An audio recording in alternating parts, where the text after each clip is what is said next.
Fala pessoal, tudo bem? Aqui é o Felipe Moraes, especialista em inovação, branding, planejamento de comunicação e posicionamento de marcas, sócio da FM Consultoria. E hoje de novo, peguei aqui uma terça-feira, olha o sol que tá muito gostoso hoje aqui. De novo, tô aqui no museu e hoje eu peguei de uma outra perspectiva, olha que vista maravilhosa que a gente tem aqui no museu. Só para vocês verem, ó, a gente tem aqui o museu, né? E depois a gente vai gravar aqui. Galera, hoje eu vou falar de um negócio super interessante que chama-se cultura do consumo. O Simon Sinek, ele sempre fala que se você não entender de pessoas, você não entende de negócios. Porque quem compra das marcas são pessoas e quem fabrica nas marcas são pessoas. Quem faz a gestão das marcas são as pessoas. Então, se a gente não souber sobre pessoas, a gente provavelmente não vai saber sobre negócios. E aí, baixei aqui um pouquinho, ficou melhor. E aí agora, eu vou falar aqui para vocês, muito baseado num livro, que é sobre essa cultura do consumo. Por que as pessoas compram? Eu sempre falo isso em sala de aula. Para mim, a grande resposta que um profissional de estratégia, né? Eu dou aula de planejamento, dou aula de comportamento de consumo e também dou aula de branding. Então, a estratégia, o profissional de estratégia é o grande público-alvo das minhas aulas, porque são as pessoas que vão pensar estrategicamente a sua comunicação baseada na marca. E a grande resposta que a gente tem que dar é: por que as pessoas compram? Essa pergunta é muito simples, é essa pergunta mesmo. Mas por que elas compram? Então eu vou trazer até uma, um slide da minha aula que eu coloco a Coca-Cola. Por que eu coloco a Coca-Cola? Ah, porque é a marca que você mais gosta? Porque você gosta? Não, porque a Coca-Cola ela é um produto que é a classe A, e aí, só um spoiler aqui, procura aí no Pode Planejar Brand, eu já fiz um post, tá? Já tá no ar, já tá no ar um vídeo, post é vídeo, sobre a classe D. Vocês vão ver, tá bem legal esse estudo. Bom, voltando. Então, a Coca-Cola, ela é um produto que tanto o cara mais rico do Brasil como o mais humilde do Brasil, eles podem consumir. Então, o produto se consome de classe A, de 5, 6, eu sei que não está certo, mas enfim, 5, 6 anos a 80 anos. Então, ele é um produto muito massificado. Por que as pessoas compram Coca-Cola? Ah, porque só tem Coca-Cola, porque gosta, porque prefere o sabor, porque não toma outra bebida senão refrigerante. Existem várias formas da gente entender por que a Coca-Cola é consumida. Tanto é que a Coca-Cola adota uma estratégia que ela não faz uma campanha para um público-alvo, mas ela faz uma campanha de posicionamento de marca, porque ela é um nicho muito grande. Diferente, por exemplo, se eu pegar essa marca aqui, que é a Prada. A Prada é um nicho.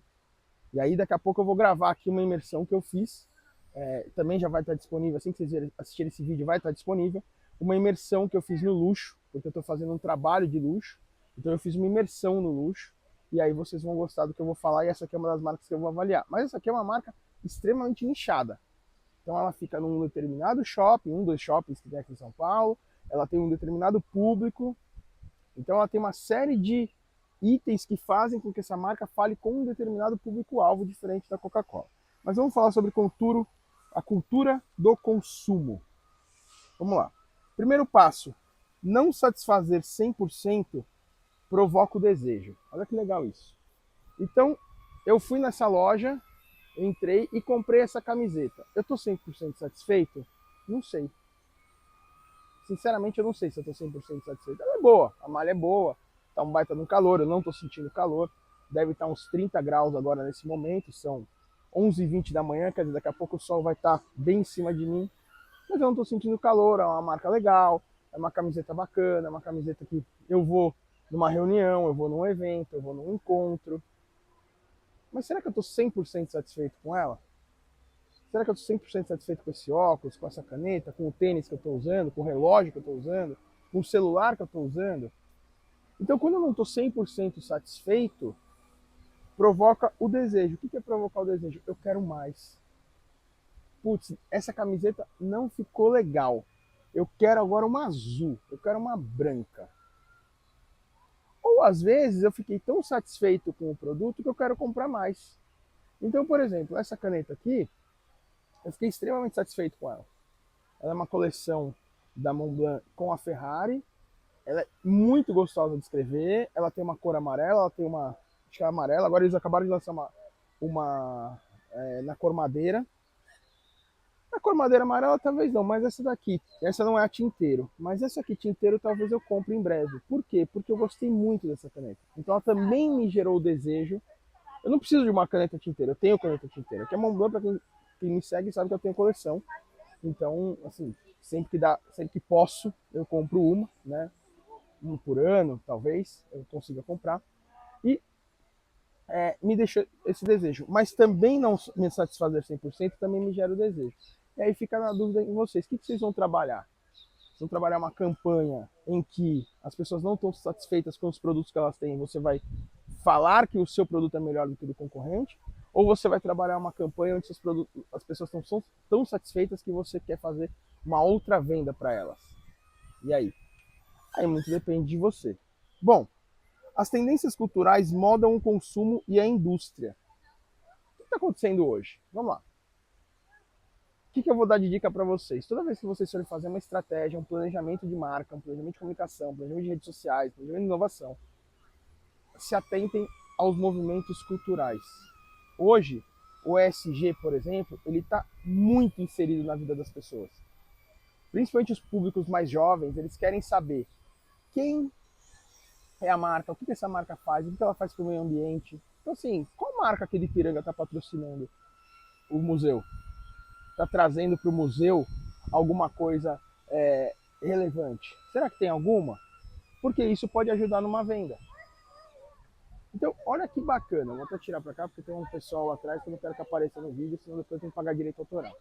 Então, olha que bacana que você pode fazer baseado nessa parte de ESG. O branding. Então, pessoal, de novo, olha como o branding é importante. Eu estou dando essa dica em todos os vídeos e eu vou falar porque para mim é extremamente importante. 2026. Deixe um pouco de lado inteligência artificial, tecnologia, rede social, storytelling. Deixe um pouco de lado e trabalhe o posicionamento da sua marca. Entenda o posicionamento da sua marca. Porque se o posicionamento da sua marca não for forte, ela fica fake. Eu tenho uma Ferrari e uma Montblanc. Quando elas se juntam, eu tenho duas marcas extremamente poderosas e líderes no seu segmento. Então a Montblanc é a referência em caneta de luxo, a Ferrari é uma das marcas mais sensacionais de carros do mundo, uma das mais desejadas, uma das mais amadas. Então eu tenho dois posicionamentos muito claros que se juntaram e ficaram legal. Agora imagina a Bic lançar uma caneta com a Mercedes. Não tem nada a ver. Uma collab Bic Mercedes, não tem nada a ver. Entende? Então se você não tem um posicionamento claro, por exemplo, a Colgate lançou uma linha de lasanha, vocês sabiam? Ah, porque as pessoas iam comer lasanha, tinha que escovar o dente, então tinha que escovar o dente com Colgate. O posicionamento da lasanha era um, o posicionamento da Colgate era outro, ficou totalmente feito. Então trabalhe muito o posicionamento. Vamos lá. O branding caminha para ser sustentável, ético, consciente e ecológico. Ou seja, no final do dia o branding tem que ser responsável. E as pessoas estão procurando isso, tá? As pessoas estão procurando cada vez mais essa responsabilidade das marcas. Outro material que eu ainda não gravei, nem preparei o roteiro, mas eu vou gravar, é uma pesquisa que saiu recente do mundo do marketing, que diz que as pessoas querem marcas autênticas. 73% das pessoas só compram de marcas que elas entendem que são autênticas. Então, quando eu tenho um branding forte, que eu tenho uma sustentabilidade, que eu sou ético, que eu sou consciente, eu sou ecológico, eu sou responsável, as chances da pessoa comprar esse produto, que seja um discurso verdadeiro, um storytelling verdadeiro, são muito grandes. E aí, de novo, vou cair na mesmice de falar para vocês o seguinte: pesquisem sobre uma marca chamada O Boticário. Todo mundo conhece essa marca, né? Eu tenho mania de ficar escrevendo aqui, tá, pessoal? Por isso que às vezes eu olho para baixo, eu tenho aqui um roteiro, então eu vou riscando, e às vezes eu vou escrevendo aqui e tal. Porque depois, quando eu for montar os textos para publicar o vídeo, eu pego aqui esses links que eu fiz. Então procurem o Boticário. O Boticário é uma marca extremamente sustentável e está cada vez mais buscando essa sustentabilidade. Porque sustentabilidade não é uma coisa que você fala assim, hoje eu sou 100% sustentável. Não, a sustentabilidade é algo que você vai buscando sempre, porque sempre vai surgir coisas novas para você trabalhar essa sustentabilidade da sua marca. Ok? Vamos lá. O Alvin Toffler é um futurólogo. E nesse livro, Cultura do Consumo, ele fala o seguinte: ele previu que as pessoas comprariam para satisfações estéticas. Bom, não é tão difícil prever isso, mas estamos falando de um cara que viu isso há 40, 50 anos atrás. Hoje é fácil. Hoje é muito fácil você falar assim, as pessoas compram por ética, estética, né? Desculpa, compram por estética. Sim, eu comprei essa camiseta por estética, eu comprei esse óculos por estética, eu tenho esse cabelo por estética, eu comprei esse relógio por estética, eu uso pulseirinhas aqui no meu braço por estética, apesar que são pulseirinhas de proteção, que a minha filha, né, a Fernanda, que me indicou comprar, e eu como pai babão que eu sou pra caramba, né, a Fernanda falou, eu vou lá e faço. Por estética. O tênis que eu tô é estética, então meu tênis combina com a minha bermuda, que combina com a minha camiseta, tudo é estético. Beleza, a gente compra por estética.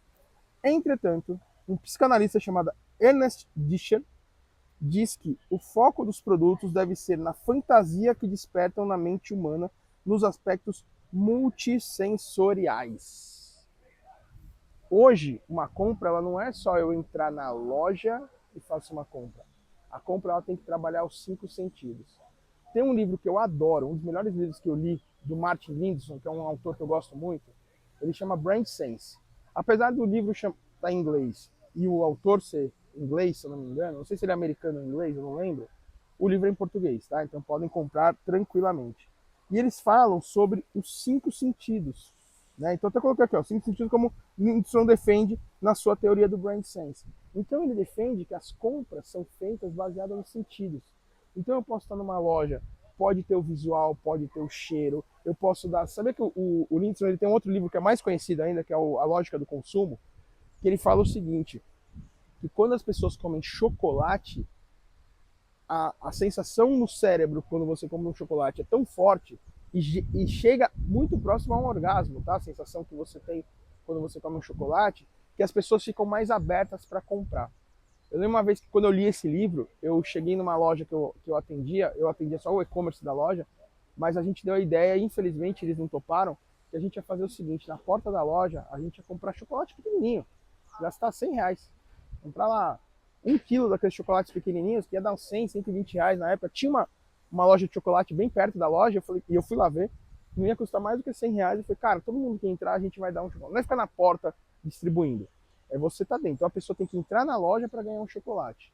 E a gente ia ver se aumentava a venda ou não.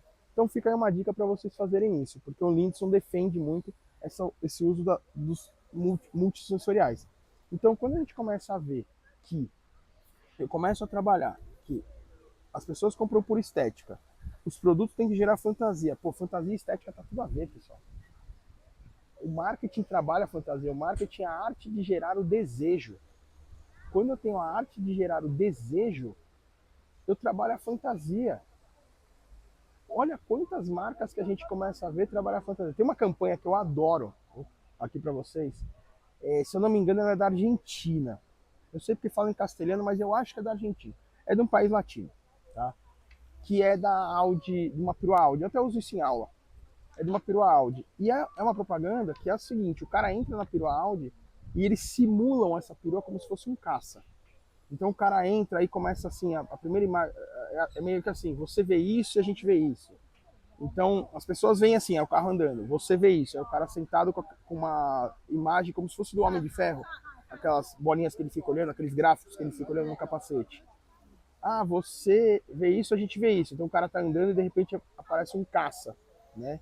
Então o que esse caça tá aparecendo? Tem uns turistas aqui, mas tudo bem, tá no lugar público, tá tudo certo. Só a gente virar a câmera e tá tudo certo. Então começa a passar um caça. Então eu trabalho essa fantasia que desperta na mente humana. Por quê?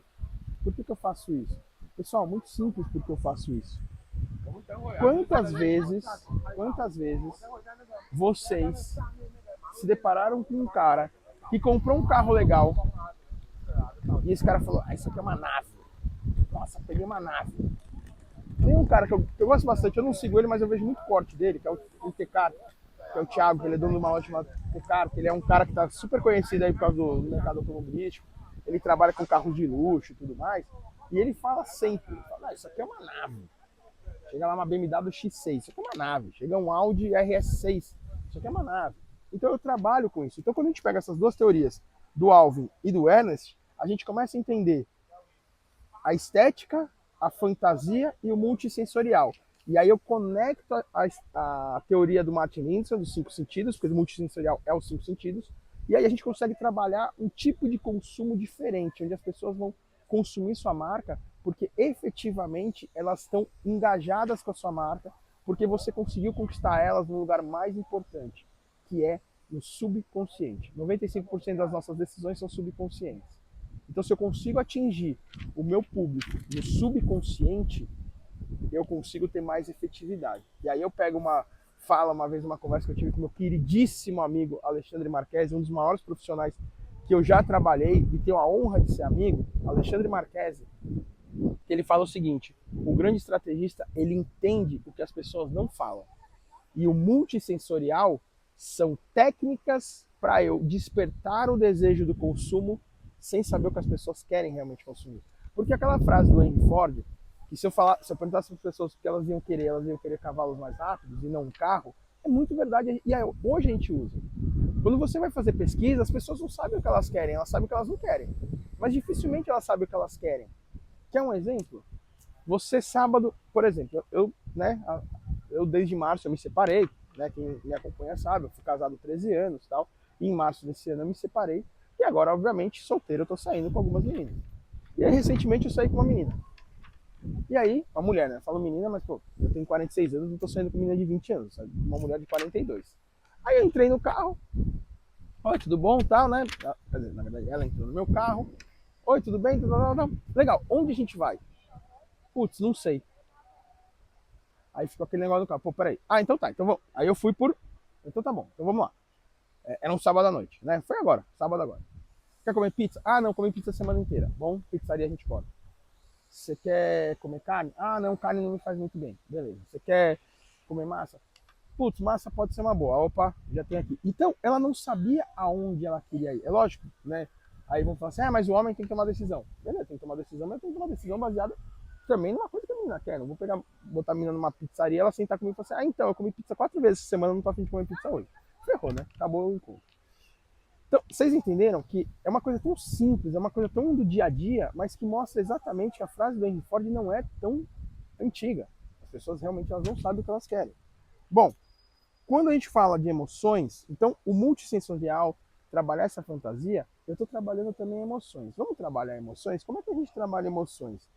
Quando eu despertar alegria, raiva, inveja, medo ou arrependimento, como é que a sua marca desperta nas pessoas? O que seu produto está despertando nas pessoas? É isso que vocês têm que olhar. Tudo isso soma a frase do Seth Godin, que diz o seguinte: consumidores não compram produtos, mas sim narrativas. Pessoal, isso é uma das coisas mais importantes para você entender. E aí você pode falar, mas hoje todo mundo está falando de narrativa por causa de política, tal. Esquece política, ninguém aqui está falando de política, está falando de marketing, comunicação e branding. Narrativa, nesse sentido, significa storytelling. Qual a história que você está contando? Qual a história que sua marca está contando? Então eu pego essa caneta de novo, e essa caneta não está aqui na minha mão à toa. Eu trouxe ela exatamente porque eu sabia que eu ia usar esses exemplos dela. Então eu pego essa caneta aqui e falo que tem uma marca, duas marcas que começaram a construir a sua marca no começo de 1900. Eu não me lembro exatamente a Ferrari, mas a Montblanc é de 1904. A Ferrari é por aí. E de repente elas construíram duas marcas, dois impérios do luxo, e elas se juntaram. Quais outras marcas estão fazendo? Então eu pego a história da Montblanc com a história da Ferrari e construo uma nova história. Isso é narrativa. Isso que o Seth Godin, para quem não sabe, o Seth Godin é um dos maiores consultores de marketing do mundo, né?